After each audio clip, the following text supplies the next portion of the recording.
नमस्कार, सुनील बॉबी नाम है मेरा और आप इस समय देख रहे हैं अपना खास कार्यक्रम बिहार समाचार, जहां हम खबरें लेते हैं बिहार से जुड़ी तमाम छोटी बड़ी खबरों को। खबरें शिक्षा रोजगार से लेकर राजनीतिक तक आपको खबरें से रखते हैं अपडेट। तो बिहार में पहली और बड़ी खबर आपको बता देते हैं गांव की सरकार से, गांव जेवार से, कि गांव से जुड़ी तमाम खबरें क्या हैं। तो इधर एक दिन में मनरेगा का रिकॉर्ड 22 लाख को मिला काम। रोजगार की बात है तो 15 करोड़ मानव दिवस का लक्ष्य नवंबर तक ही पूरा करने का प्रयास में है ग्रामीण कार्य विभाग। 7 जून को बना कीर्तिमान। आपको बताते चले कि बिहार में मनरेगा के तहत एक दिन में सबसे अधिक श्रमिकों को काम मिलने का रिकॉर्ड 7 जून 2022 को बना है।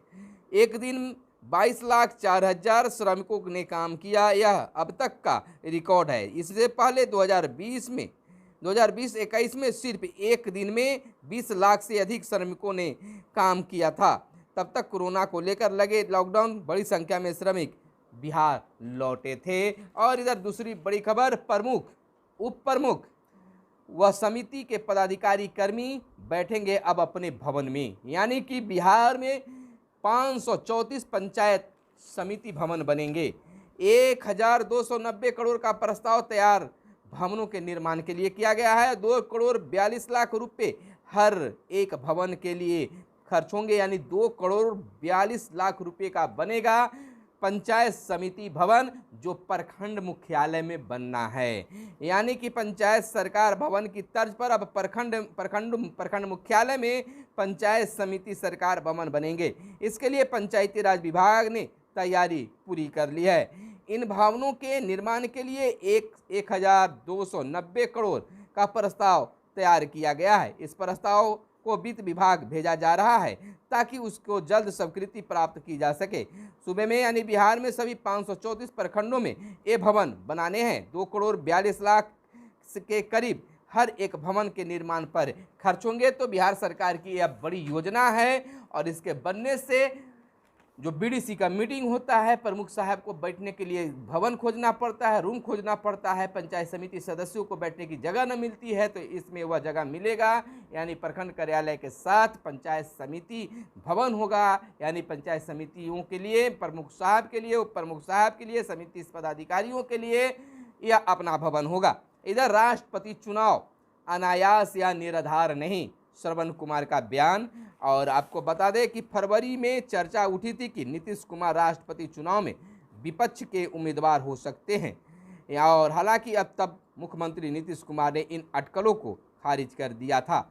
1990 में, यानी 1990 में पहली बार केंद्र में मंत्री बने नीतीश कुमार। आपको अब बता दें कि राज्य सरकार के वरिष्ठ मंत्री कहिए श्रवण कुमार ने यह कहकर की है कि मुख्यमंत्री नीतीश कुमार राष्ट्रपति पद के बेहतर उम्मीदवार होंगे और उनमें से इस पद की सारी काबिलियत हैं। ये एक नई सियासी चर्चा को जन्म दे दिया है।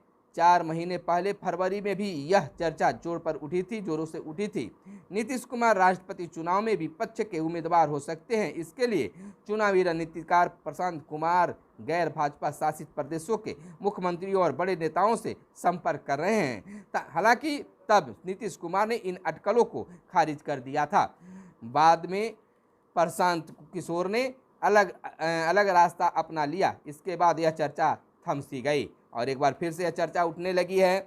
और इधर हम आपको बता दें, संविदा अमीनों ने कार्य कराने की उठाई मांग। यानी कि आपको बताते चले कि भूमि एवं राजस्व विभाग ने संविदा पर तैनात अमीनों ने काम करने की मांग की है। प्रधान सचिव को लिखे पत्र में अमीनों ने कहा है कि सभी बंदोबस्ती पदाधिकारी को आदेश दिया गया है कि संविदा पर अमीनों द्वारा काम नहीं लिया जाएगा।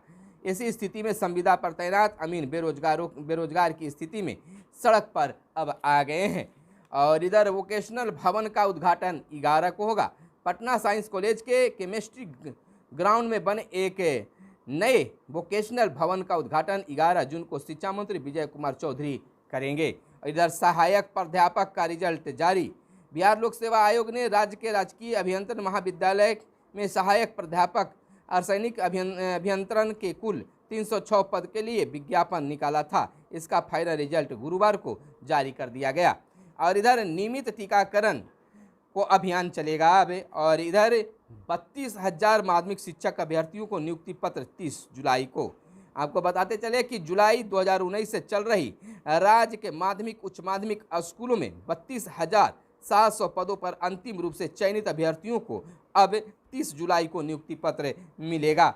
जनता को और ताकत मिले, दीपांकर का कहना है। भाकपा माले के उपनिवेशकवाद विरोधी आंदोलन के योद्धा शहीद बिरसा मुंडा को उनके 122वें स्मृति दिवस पर भावभीनी श्रद्धांजलि अर्पित की। पार्टी राज्य कार्यालय में आयोजित श्रद्धांजलि सभा में महासचिव दीपांकर भट्टाचार्य ने कहा कि बिरसा मुंडा की क्रांतिकारी विरासत के साथ कारपोरेट लूट और बुलडोजर राज के खिलाफ आदिवासी अधिकार व सांस्कृतिक विविधता की रक्षा की लड़ाई जारी है। और एनडीए सरकार के प्रयास से प्रजनन दर 4 से 2.98 हुई।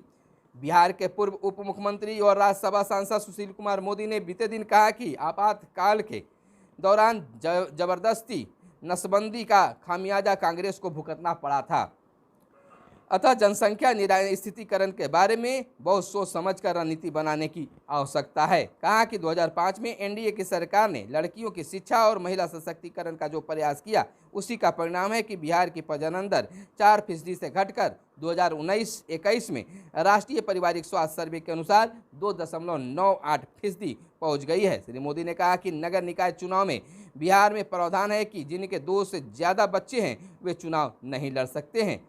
भारत सरकार एवं बिहार सरकार की अनेक योजनाओं में 1 या 2 से ज़्यादा बच्चों को होने पर योजना से लाभ से वंचित कर दिया जाता है।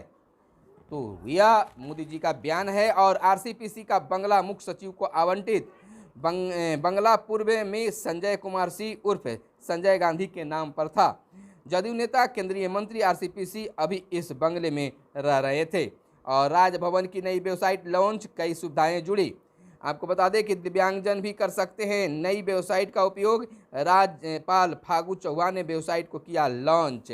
और कृषि निवेश प्रोत्साहन नीति के तहत 10 उद्योग मंजूर। और नई तकनीक से प्राचीन पाटलिपुत्र की सीमा की होगी अब खोज। और कुछ और खबरें जो आपको जानना जरूरी है। भूमि के दस्तावेज का डिजिटाइज करने की अवधि 4 साल बढ़ी।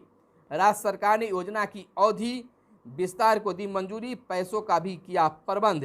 300 साल पुराने हो गए हैं विभाग के दस्तावेज। और राष्ट्रीय भू अभिलेख आधुनिकीकरण कार्यक्रम 2027 तक योजना चलाई जाएगी। 97 करोड़ राज्य सरकार का होगा खर्च। 28 दस्तावेजों का डिजिटाइज किया जाना है। और राष्ट्रपति चुनाव 18 जुलाई को व्हिप जारी नहीं कर सकेंगे दल। आपको बता दें कि निर्वाचन आयोग ने बीते दिन राष्ट्रपति चुनाव की तारीखों का ऐलान कर दिया है। देश का अगला राष्ट्रपति यानी 16वें चुनने के लिए 18 जुलाई को वोट डाले जाएंगे और 21 जुलाई को मतगणना होगा। सांसदों और विधायकों वाले निर्वाचन मंडल के 4,809 सदस्य राष्ट्रपति रामनाथ कोविंद का उत्तराधिकारी चुनेंगे। 24 जुलाई तक मौजूदा राष्ट्रपति का कार्यकाल। मुख्य निर्वाचन आयुक्त राजीव कुमार ने बताया कि 15 जून को अधिसूचना जारी होने के बाद नामांकन पत्र दाखिल किया जा सकता है और 29 जून आखिरी तारीख होगी। राष्ट्रपति कोविंद के कार्यकाल 24 जुलाई को समाप्त हो रहा है। और इधर बता दें कि विधान परिषद चुनाव के लिए एनडीए के चारों प्रत्याशियों ने भरा पर्चा। और समस्तीपुर के आलोक चौधरी बने एसबीआई के एमडी। और कोरोना संक्रमण बढ़ा पर चिंता की बात फिलहाल नहीं है। और पीएनबी समेत कई बैंकों ने कर्ज पर ब्याज दरें बढ़ाई। और विशेष काउंसलिंग की भी एक सीमा तय हो। नूपुर शर्मा, नवीन जिंदल और ओवैसी के खिलाफ केस दर्ज। और गया में 2 साल बाद उतरा 173 विदेशी पर्यटकों से भरा विमान। यात्रियों को लेकर थाईलैंड से आया एयर एशिया का ये विमान चहका पर्यटन व्यवसाय। तो गया के लिए यह बड़ी खुशखबरी की बात है। कस्तूरबा विद्यालयों में होगी बाल किलकारी की शुरुआत। बिहार शिक्षा परियोजना परिषद ने किलकारी से किया था संपर्क। पटना, गया, दरभंगा, पूर्णिया और भागलपुर के कस्तूरबा में होगी शुरुआत।